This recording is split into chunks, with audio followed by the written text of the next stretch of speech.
Hey guys, what's up? So you guys remember Vimanas? These apparent aeroplanes that we used to have in ancient India? Now, Ranveer Lahbati, our very own, has made a recent video about it. I think they found a Vimana Shastra, right? Now, I made a video on this topic, completely debunking it. You can find it right here. Did ancient Indians actually fly? You can go watch that video. I've given proper sources and debunked this idea in that video. So for details on the whole debunking, you can watch that video. But ever since I made this video, I've never seen any channel publicly endorsing this idea on YouTube or whatever until recently.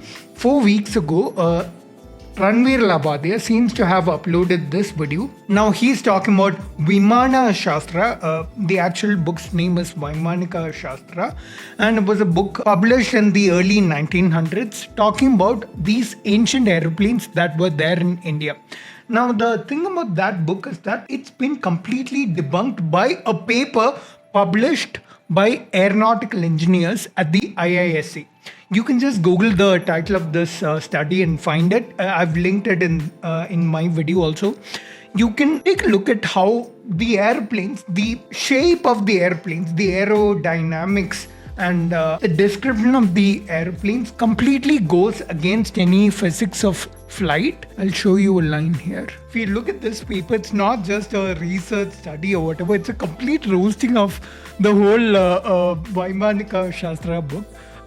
Furthermore, the author, whosoever it may be, shows a complete lack of understanding of the dynamics of flight of a heavier than air craft. Now, I don't need to debunk this again. I think it's been fairly debunked. And that paper, by the way, is from the 60s, I think. So this idea is so outdated and debunked and completely with zero merit. I don't see why people are promoting this. The only reason that I can see is it makes for a good YouTube thumbnail. It makes for an interesting video. Pretending that the glamour of these aircrafts that ancient Indians apparently had makes for a good YouTube video. Makes for something that can improve retention. It can interest audiences and increase video retention. So more views on a video means more money. That's the only reason I can see why creators promote this idea. Let's hear what Ranveer is saying here. I think they found a Vimana Shastra, right? That's the Bhoja Raja, from the 12th century. It will be another digression, long one. But it wasn't Bhojaraja who's the author of the book. I think it was Maharishi Bharadwaj. It's stated in that paper also. But Bhojaraja is another guy who apparently has some connection to the idea of Vimanas.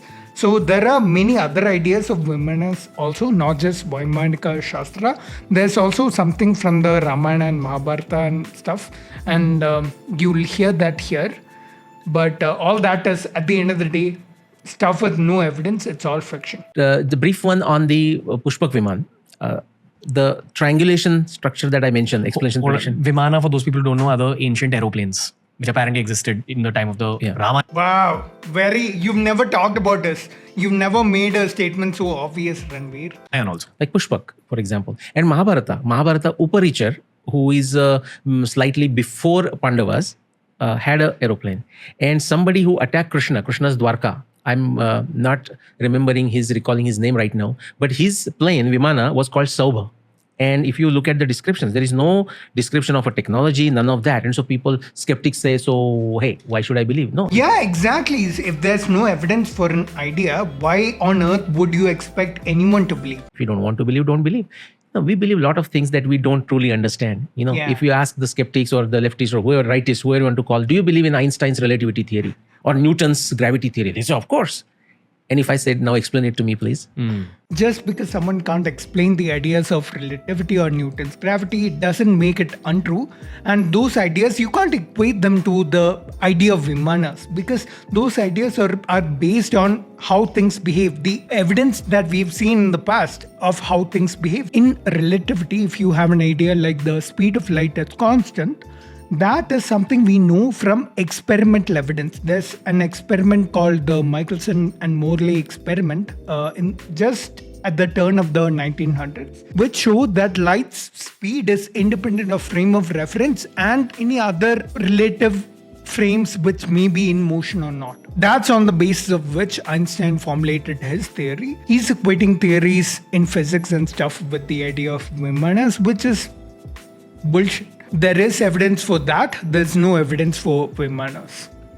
Why should anyone believe something written in a book that has no other basis? Then they just shut up. Well, he was a white guy, so it was a theory from Europe. Maybe that's it. Right. But quick note on We're the completely buying into that. Pushpak Viman, and this is a somewhat bigger subject, but the triangulation metrics that I explain, explanation, prediction, testing, in the context of a theory, in the context of background knowledge, can be used to fill all the 5 places using the Pushpak Viman descriptions from Ramayana. Yeah, I need to watch more where he described that to understand what he means. But this background knowledge, I wouldn't be surprised if he's elaborating or giving more credence to fiction than there needs to be. For example, we don't have a technology, and actually I had a recent debate on Facebook or something, with some of my good friends.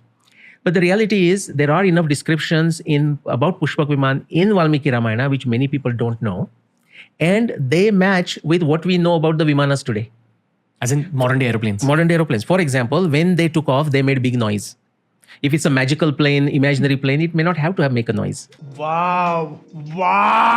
What a theory, man. That's amazing. They made a lot of noise. So they're very similar to modern day airplanes. I mean, how did Valmiki knew that it makes a noise, so to say? Then air currents made them unstable. That is what Valmiki Ramayana says. Something else. Just look at the confidence of Vibhishan when after Ram kills Ravan and Vibhishan says, please come to my city and enjoy the beauty of the city. He says, I cannot enter the city. Ram says, I cannot enter the city. I have to go back to Ayodhya. Bharat is waiting for me. And this is happening, the discussion is happening at the equator. And Vibhishan very confidently says, you need not worry. We have a Pushpak Viman. Within a day's time, less than a day's time, it will take you to Ayodhya. None of these are good enough reasons to equate this idea to modern day airplane. Descriptions, just like we find in the modern novel today, but do they not match with what we know about the aeroplane technology today? Yeah, and hence they must be the same, right? So based on that, I mean, we can actually make a case for it. I think we had Dr. Prabhakar on the show, who's an archaeologist. He spoke very briefly about Oh my God, ancient Indian. You just look at the thumbnails and you can see what level of credibility these videos must have. Oh my God, dragons and other historical. Vimana Shastra.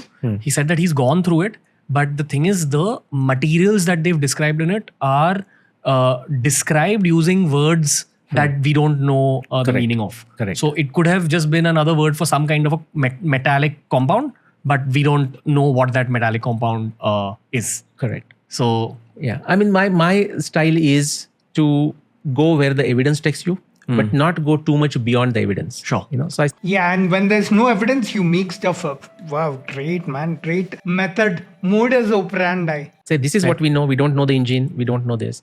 Yeah. So no, I mean, perhaps 20 years later, we'll be talking to a much older version of you, breaking down the Vimana Shastra that's been broken down in 2044 rather than 2024. it is possible because, see, if you would have met me in 1995 and asked about Arundhati Vasishta, I had nothing to say. I had nothing to show for next 15 years until 2009. This person, Neelesh Oak, this person, he is actually an alternative historian, which is another fancy term for a conspiracy theorist.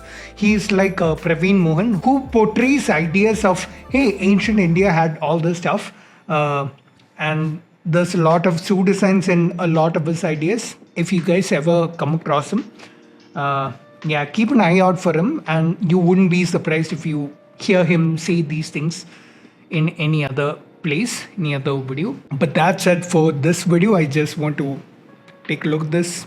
I will see you in the next one.